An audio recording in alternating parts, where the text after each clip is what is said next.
Ladies and gentlemen, presenting Patrick Willis for enshrinement in the Pro Football Hall of Fame, his sister, Ernica Willis.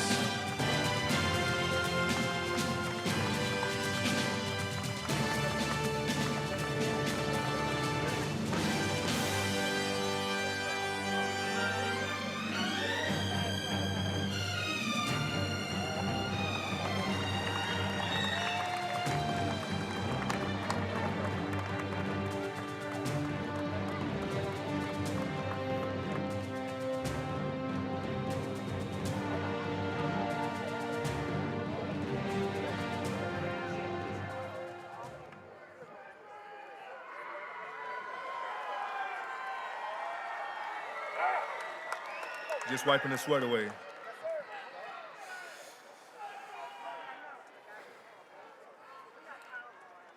Monday Night Football, October 13th, 2014. I still remember the last play of my NFL career and what I heard inside me.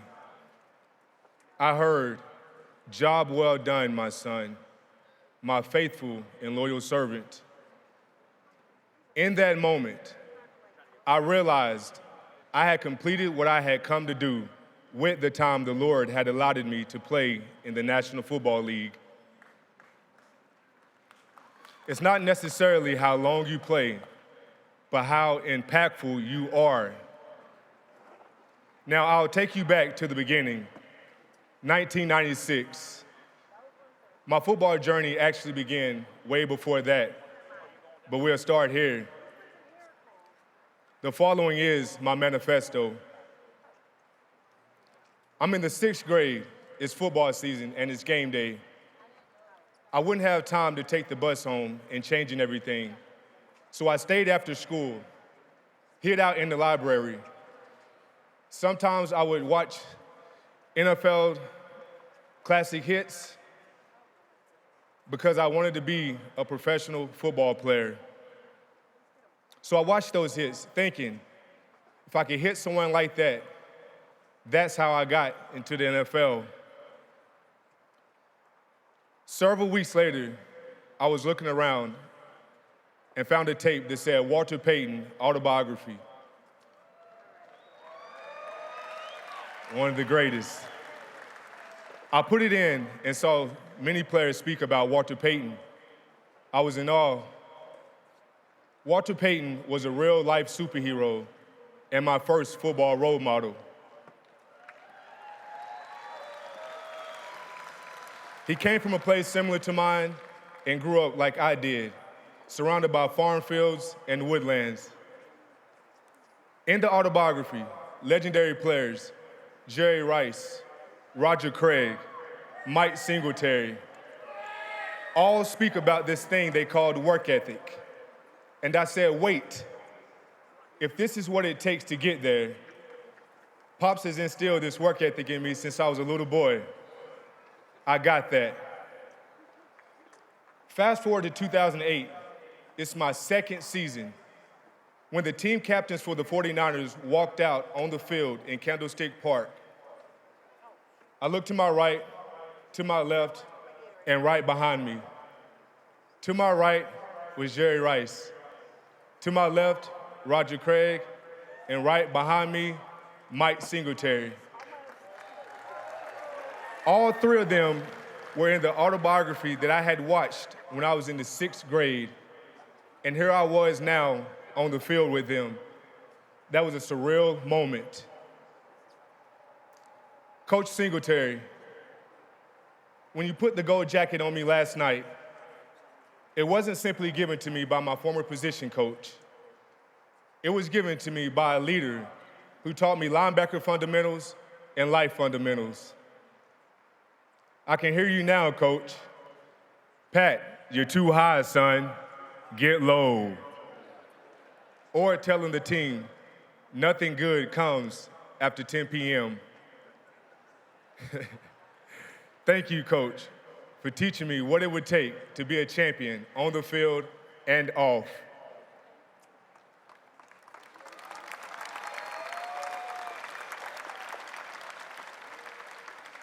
We all have times and moments In 2012, my sister Anika wrote me a letter. One of the things she said in this letter that touched me deeply was, "Pat, the only thing I have known how to do was just pray and hope that God allows you to hear what it is that I'm saying and allow you to hear what you are supposed to hear." Trust me, Arnika, when I say, I heard you. I'm so proud to be your big brother. Thank you for your loving presentation.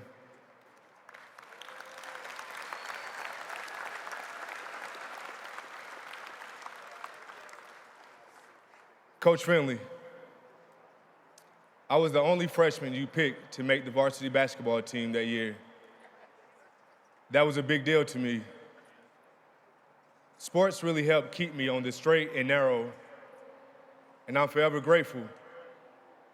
Your sacrifice and dedication helped drive me and fueled my desire to achieve. Thank you.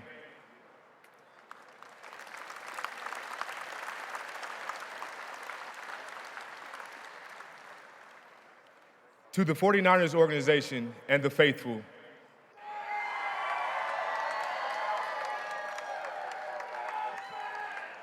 my draft day prayer was to go to a team and give the organization, city, and fans my best. Thank you for taking a chance on drafting a linebacker out of Ole Miss who hadn't won a lot of games, but still played each game as if it was his last chance.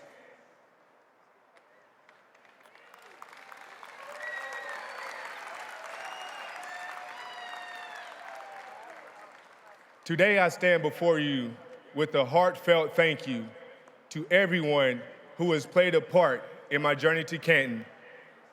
When I say it takes a village, it truly does. To the many of you who offered a helping hand, thank you. To my family, friends, teammates, teachers, mentors, doctors,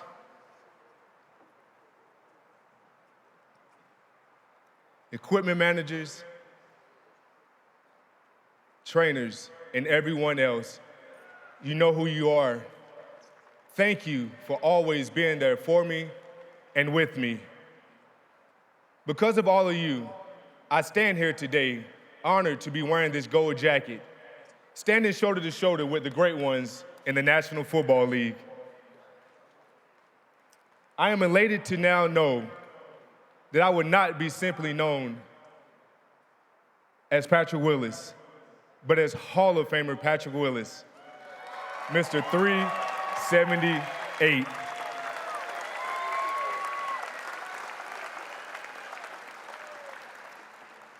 I salute my high school, college, and NFL brothers. Now, what a privilege it is to stand with my Hall of Fame brothers in the Hall of Football Immortality.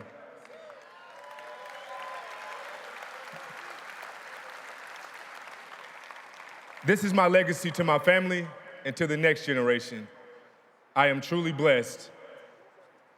I once said, if you want to reach the peak in your success, you cannot cheat the grind, for the grind knows what you put in. I know that many of you may be familiar with my life story, stories told about me over the years. So today, I will not retell those stories, but rather briefly tell this story as I experienced it. Today, I would like you to get to know that inquisitive and imaginative boy who steeped himself in tales of superheroes and their fantastic deeds. A kid who, through undeniable faith, was able to thrive in adversity, even though he experienced extreme hardship. As some of you may know, I grew up in the rural South in a duplex trailer at the end of a dirt road, with no running water until I was 8 years old. We lived at the bottom of a hill, and my grandparents lived at the top. Since we didn't have running water, and my grandparents did, every day, my siblings and I would carry empty 5-gallon plastic buckets up the hill to get water from my grandparents' house, then carry them back down.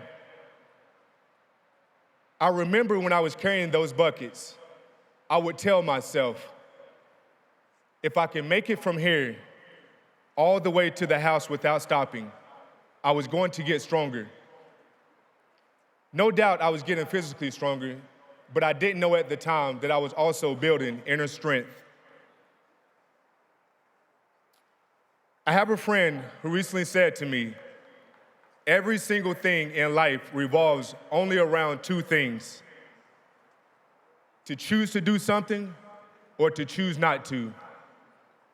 When we make whatever choice it is, we want to ask ourselves, does this choice empower or disempower me? When he shared this with me, I can honestly say that to the very best of my ability, I not always strive to do my best, but also be my best. I never give up, never quit on myself.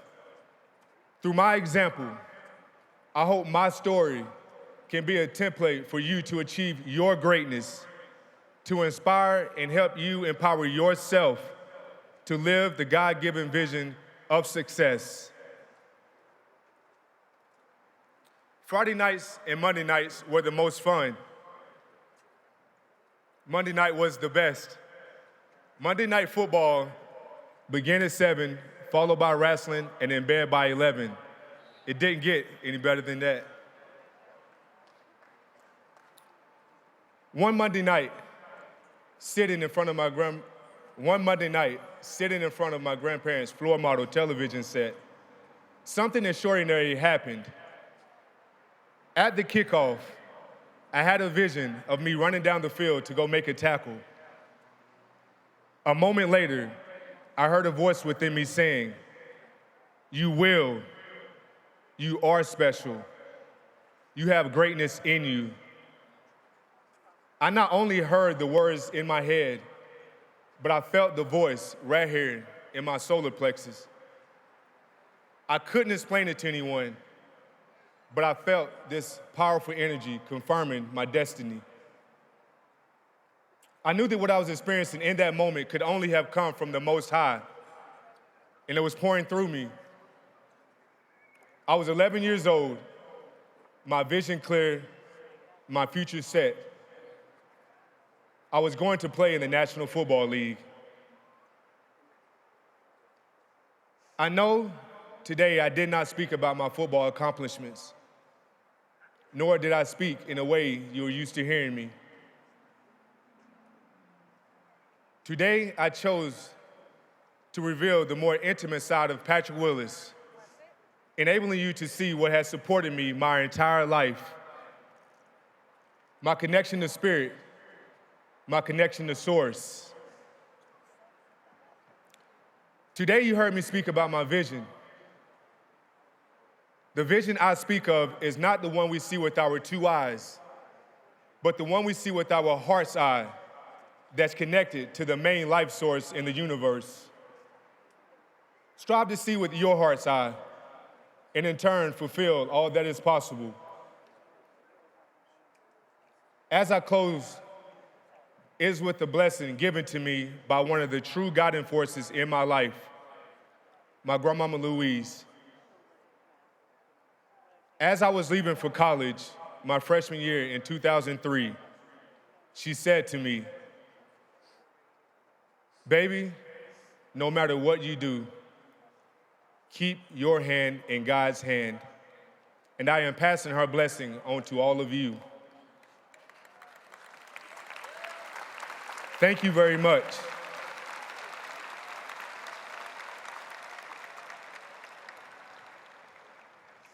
I'm not gonna get off script. But if I didn't do this, it wouldn't feel right. We all know that we we get to this place, this earth, through the womb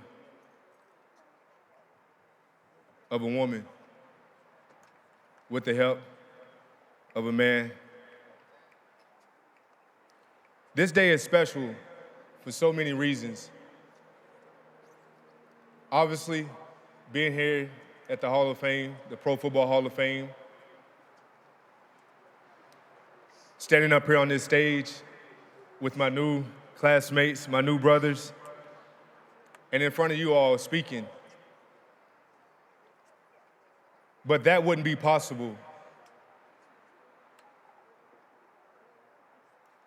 if it wasn't for this lady who's no longer with us. Mama Loretta, today's your birthday.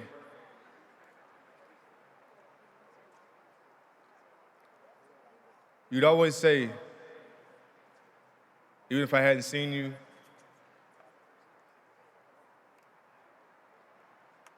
baby, Mama loves you. Mama, no, we didn't have the best of relationships, but I love you for getting me here and allowing me the opportunity to go through this life as it has been. So today, I say thank you. Happy birthday to you. God bless you all. Thank you.